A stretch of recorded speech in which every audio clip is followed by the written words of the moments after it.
started in 2016. We pulled all of the experts together and we said, what are we going to do on climate?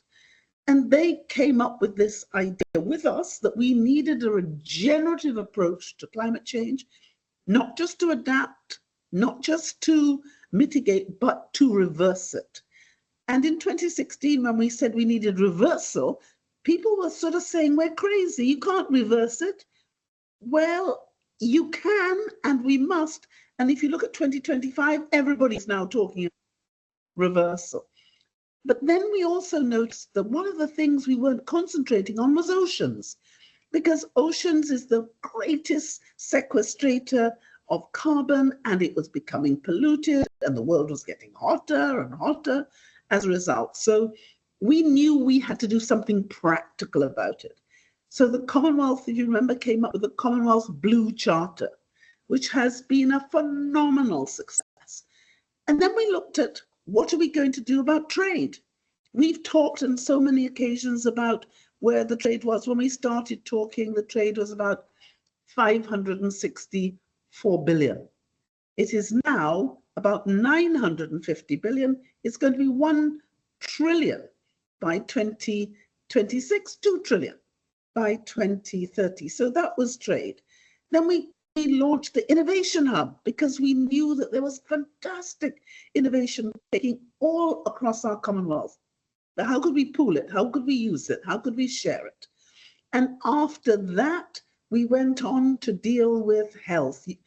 None of us will forget the COVID-19 pandemic, where our health ministers came together, our people came together and really resulting. And look at all the things we've done on youth, on women, on our Commonwealth Says No More, to end violence against women and girls. But our innovation has been really amazing when it comes to the Commonwealth Climate Finance Hub. We now, with just 8.5 million, we've already delivered into the hands of our Commonwealth citizens $464 million. And we've got another 500 million in the pipeline. But there's so many things. Meridian, debt management. We now have about 4.5 trillion under management on debt, and the vulnerability index. So, Madam Secretary General, after 9 years, when you decide or when the time is up for you to hand over, what do you plan on doing next? Well, we just have to wait and see, because you know me, I am doing this job until the last day, wanting to make sure that all the great things we've done get handed over, because my sister from Ghana was elected in Samoa at the last Commonwealth Heads of Government meeting to be the next Secretary General. And so I want to make sure everything is in apple pie order, because I'm sure she's going to fly and she'll do a great job. Well, I was going to ask you about your reflections as the first female Secretary General handing over to another female first from Africa in, Madam Ayoko Botwe. Talk to me about your reflections on that. Well, I think it's a real sign of where we are.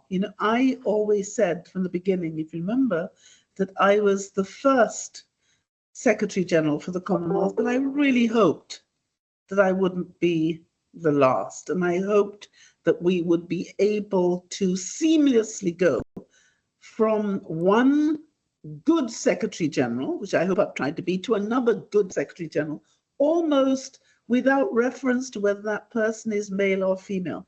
But you must know there is a certain degree of satisfaction when you see that those who were asked to choose, and it's the heads who elect, they decided to choose another woman.